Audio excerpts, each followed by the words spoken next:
right, we are on the doorstep of another season of college football, so that means it is once again time for Brad Powers to become a regular around here. Brad will be with us every Monday and Thursday starting today. And Brad, we got a lot to discuss today. Week 0 picks. We're going to close things off with your pick to win the national championship. But first, how are you doing today?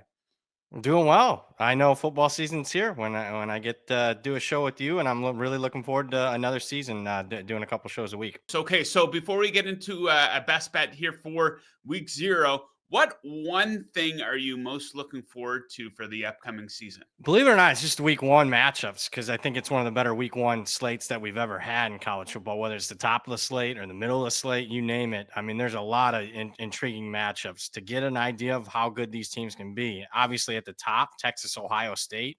A rematch of a semifinal, the matchup from a year ago is as good of a week one matchup in the history of college football. I mean, you're talking about two teams ranked in the top 3 of the preseason AP poll. But it's not just that game. There's other top 10 matchups. LSU at Clemson's a top 10 matchup. Notre Dame at Miami is a top 10 matchup. So we have 3 of them in 1 week. I mean, you'd be hard pressed to find any week with that many top matchups. But you know me, I like to be in the weeds. I think Bill Belichick's opener on Labor Day night Ooh. hosting TCU is very intriguing. Auburn at Baylor to me is the best game nobody's talking about on opening Friday night.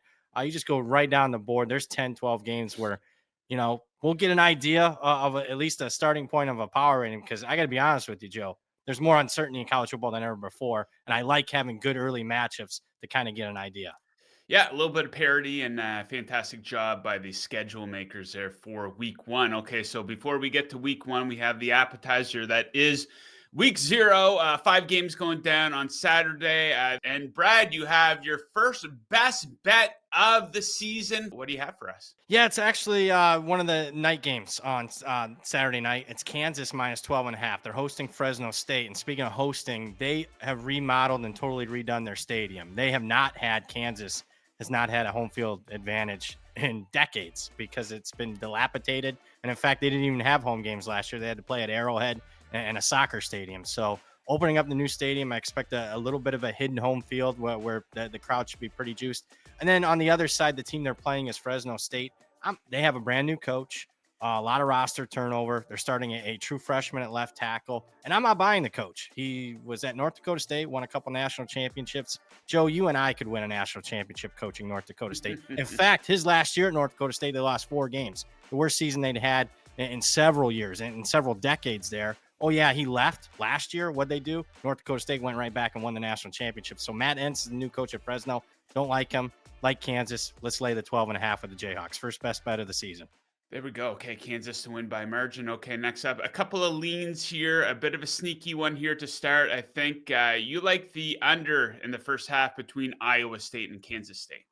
Yeah, Farmageddon is what they call the rivalry there, kicking it off across the pond in Ireland. Really good matchup. I don't think it's a high value matchup as far as side or total. And look, the lines have been up for 3+ months, and we've barely seen any movement side or total. But speaking of total, I'm gonna keep it boring to start this college football season. Very competitive teams. They like to run the ball first. I got question marks on both teams' passing game coming into the season. We're gonna go under 24 and a half first half. Iowa State, Kansas State. Okay, and let's wrap things up with another lean. Hawaii, Stanford. You like the short dog here? I do. We've seen a huge line movement where Stanford, open 2.5 point favorite. And I know crossing through 0 is not big, but I think Hawaii's getting a little too much respect. Playing, still a power conference team. And I know Stanford's got an interim coach, but they still have, above average returning production, which usually isn't the case when you have coaching turnover. It's a power ratings lean for me, since I know people be watching it. It's on CBS Saturday night. I'm leaning with the Cardinal here plus 2.5. It becomes a little bit stronger though if it ticks up 1 extra half point. If you catch my drift, then we start Indeed. talking more best bet material. Okay, so one of my favorite markets in all of sports is odds to get into the college football playoff. I think we probably discuss it every single week.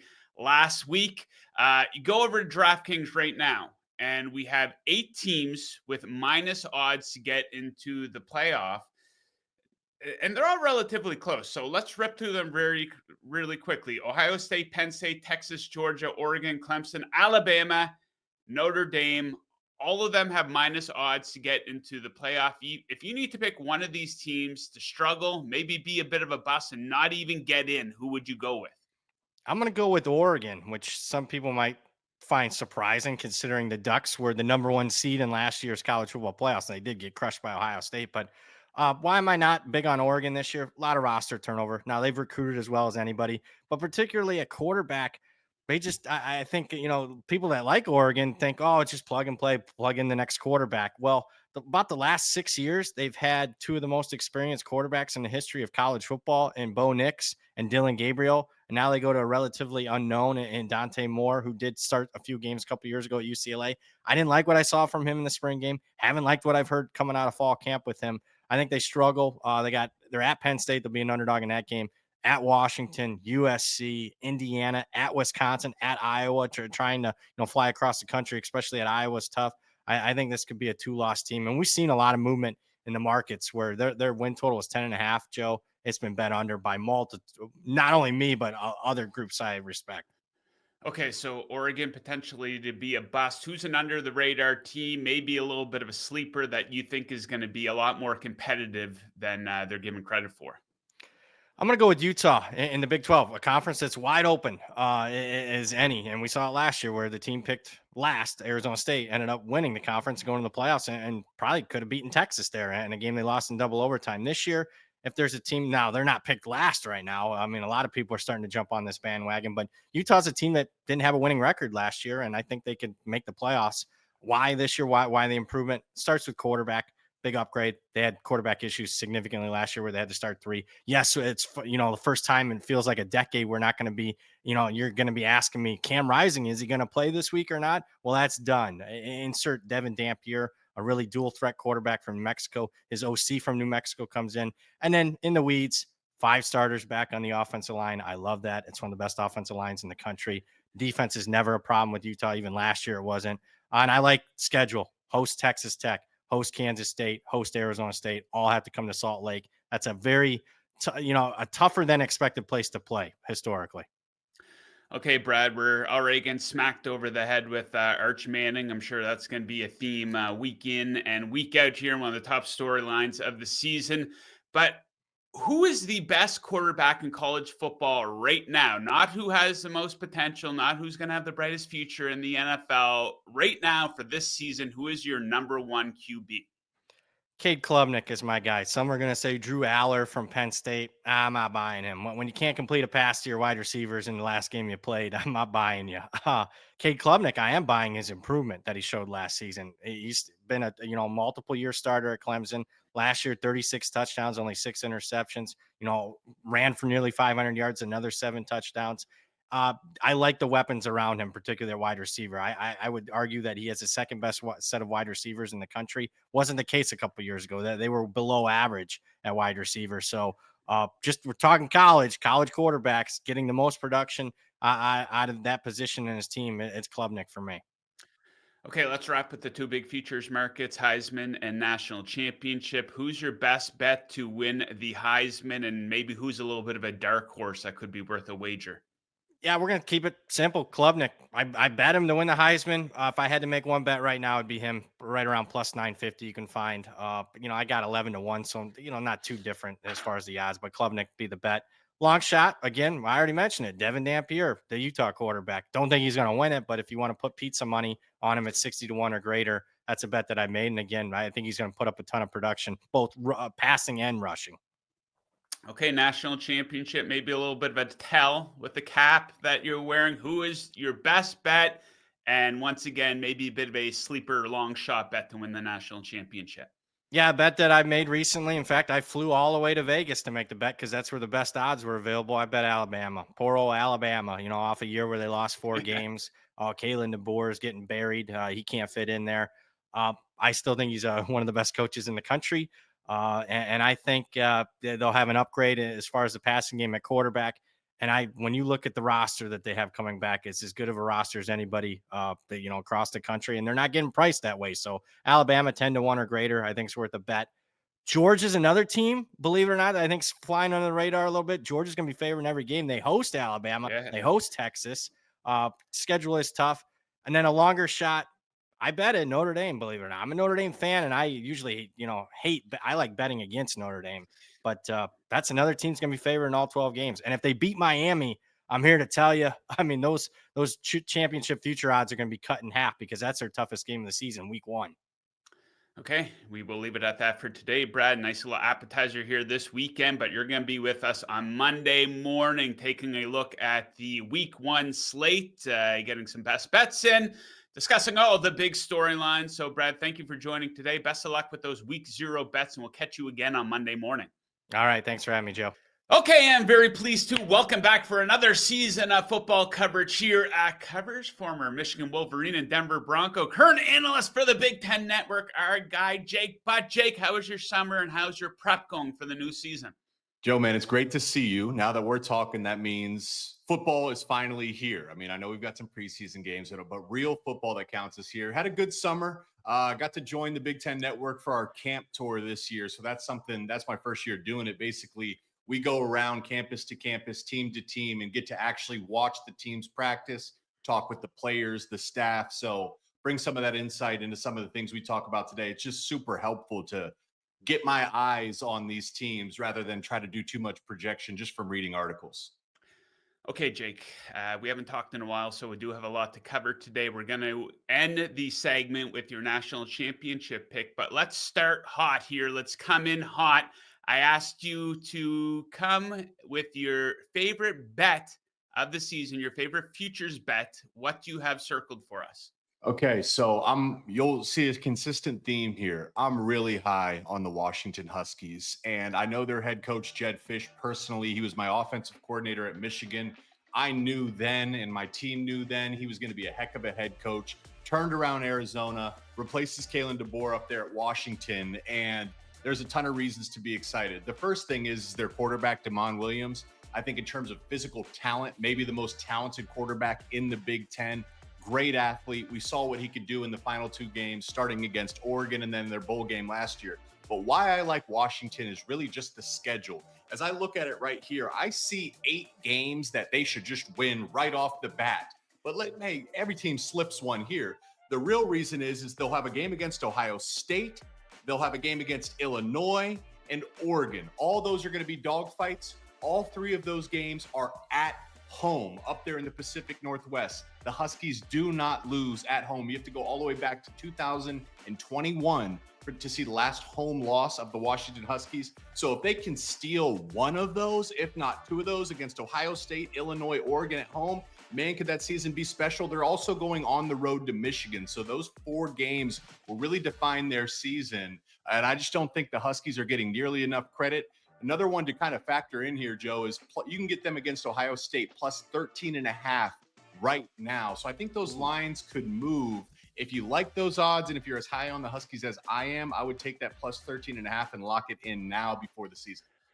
Okay, the Huskies will be a team on my radar. Okay, so let's take a look at the national championship odds board here. A lot of the usual suspects here, of course, Texas, Ohio State, Penn State, Georgia, Clemson, Alabama, expected to have kind of a bounce back here, Notre Dame, Oregon.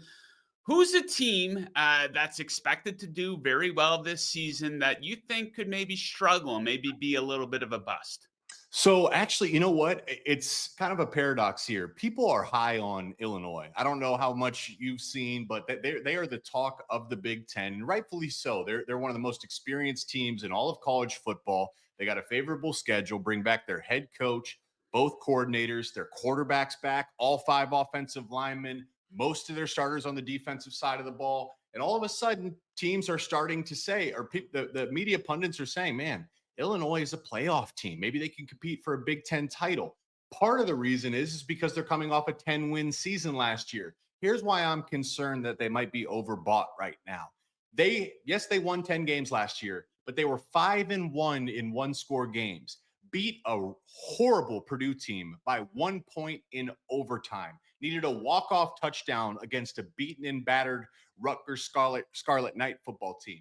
Winning is an art. I'll give them the credit here. I mean, USC couldn't win those close games, but Illinois won was 5-1 in those one-score games, which led them to the 10-win season, which led us to now predict Illinois to be the kind of Cinderella story like Indiana last year. I just think what typically happens is teams regress to the mean. There is some luck involved, and we're doing a little bit of projection here, which is to say experience is important in football, but you don't take massive steps later in your career. It's not an exponential curve.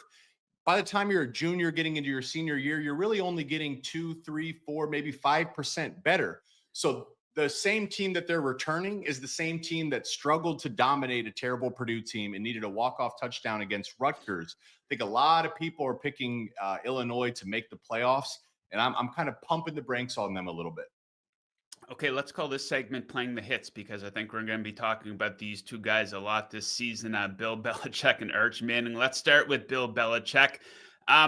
What do you think the biggest challenge for him will be, going from coaching, grown men in the NFL to younger men, I guess you could say, in college football? And how do you predict the season will go for UNC? Odds makers aren't too high on them at all. Win total of 7.5. They're 13-1 to make the playoffs. So what do you think of Belichick and the Tar Heels here? I think the biggest challenge is he's not going to have the greatest quarterback of all time under center. We saw that was still a challenge when he was in the NFL. But let's just look at this and say what makes Bill Belichick special, and it's his football IQ, right? Everyone has said he's one of the great defensive minds, one of the great coaching minds in the history of sports, even beyond football. The problem is when you get to college, you're only as smart as what your players are able to grasp. So Belichick can have all this knowledge, but if the players can't grasp it, it really doesn't matter. And the issue is with college, there's high roster turnover. They have a ton of unproven talent on both sides of the ball. You also have young kids that are taking class schedules. They have NIL obligations. They got their girlfriends and their families. The NFL is a professional league where that is your job for 8 to 10 hours a day. So Belichick can teach his knowledge to his roster. That's not going to be the case in college. He's going to have to dumb it down. I would also say probably one of the big strengths Belichick that would make me bet on Belichick is his situational awareness.